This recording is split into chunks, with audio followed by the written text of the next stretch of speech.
আধার, এই আধার নিয়ে আধার যেন কাটছে না। এক তো যখন আপনি আধার করাচ্ছেন তখন আপনাকে কত কী করতে হয়েছে, আবার দেখুন মাঝে মধ্যেই আপনার এই আধার কার্ডের নামে জালিয়াতি, সেই জালিয়াতিগুলো আপনি খুব সাবধানে সন্তর্পণে সামলে ফেলছেন।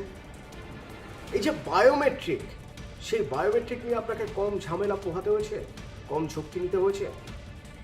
এই সব কিছুর পরেও আপনাকে কিন্তু স্পষ্ট জানিয়ে দেওয়া হয়েছে যে দেখুন, আধার খুব সেফ সিকিউর রাখতে হবে।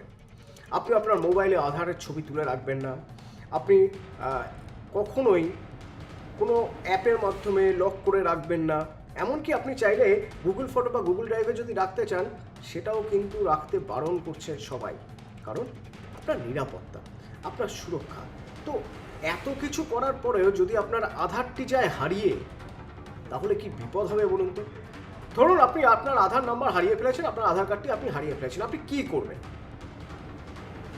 অনেকের সঙ্গে এরকম হয়, তারা দিশেহারা হয়ে যান, বুঝতে পারেন না এবার তারা কি করবেন। ওয়ালেটে রাখা ছিল, ওয়ালেট থেকে আধার কার্ড ভ্যানিশ, মানে পকেটমার পকেট থেকে ওয়ালেটটাও নিয়ে নিয়েছে, তার সঙ্গে আধার কার্ড ছিল সেটাও গেছে। এবার আপনি কি করবেন? প্রথমত আপনাকে রিপোর্ট করতে হবে যে আপনার আধার কার্ডটি হারিয়েছে।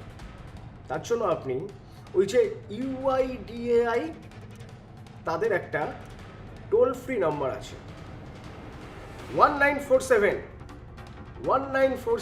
আপনাকে ফোন করে রিপোর্ট করতে হবে যে আপনার আধার কার্ডটি আপনি হারিয়েছেন, বা ওই ইউআইডিএআই এর অফিসিয়াল ওয়েবসাইটে গিয়ে আপনাকে জানাতে হবে যে আপনার আধার কার্ডটি মিসিং। এ তো গেল একটা দিক। এবার আসা যাক, আপনার একটা নতুন আধার কার্ড দরকার। তো সেই আধার কার্ড আপনি ফিরে পাবেন কি করে? আপনার ওই আধার নাম্বার, আধার কার্ড আপনি ফিরে পাবেন কি করে? তার জন্য আপনাকে আবার ওই ওয়েবসাইটে যেতে হবে। কি করবেন? https://myaadhar.uidai.gov.in এই ওয়েবসাইটে গিয়ে লস্ট ইউআইডি বা আইডি এই অপশানে আপনাকে ক্লিক করতে হবে। এবার এই অপশান থেকে আপনাকে ধাপে ধাপে ধাপে ধাপে এগিয়ে যেতে হবে, যেখানে আপনাকে বিভিন্ন প্রশ্ন করা হবে। সেই প্রশ্নগুলোর উত্তর দিয়ে তবে আবার আপনি আপনার আধার কার্ড পেতে পারেন। বা এক্ষেত্রে আরেকটা উপায় আছে, ওই 1947 টোল ফ্রি নম্বরের কথা বলছিলাম।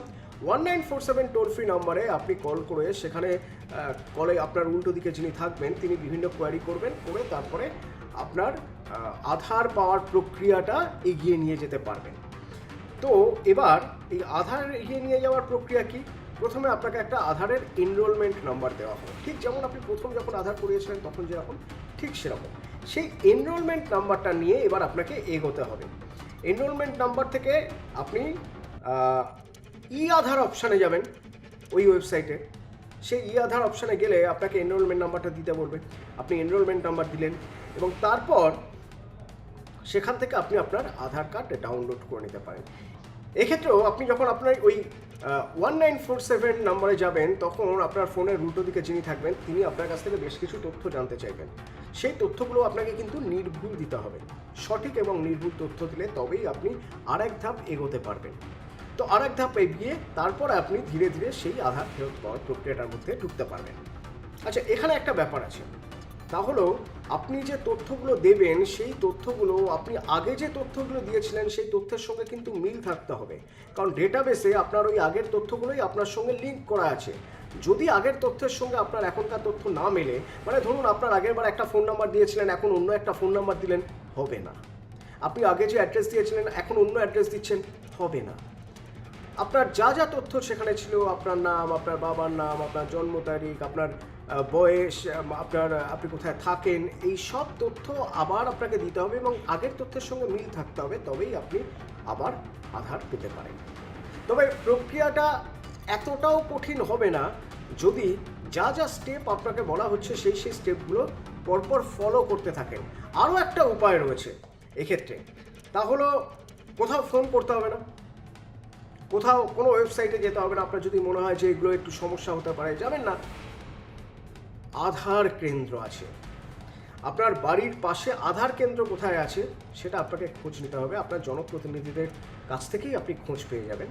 যে আপনার বাড়ির কাছে আধার কেন্দ্র কোথায় আছে, সেখানে গিয়ে এই যাবতীয় ডকুমেন্টস সব কিছু দিলেন, আপনি আপনার আধার আবার পাবেন। সুতরাং এরকম ভাবার কোনো কারণ নেই যে আপনার আধার আপনি হারিয়ে ফেলেছেন বা আপনার আধার নাম্বার আপনি হারিয়ে ফেলেছেন বা খোয়া গেছে আপনার থেকে, তার মানে আপনার সর্বস্ব চলে গেল। সেসব চলে তো গেল ঠিকই, কিন্তু ফিরে পাওয়ার উপায়ও আছে।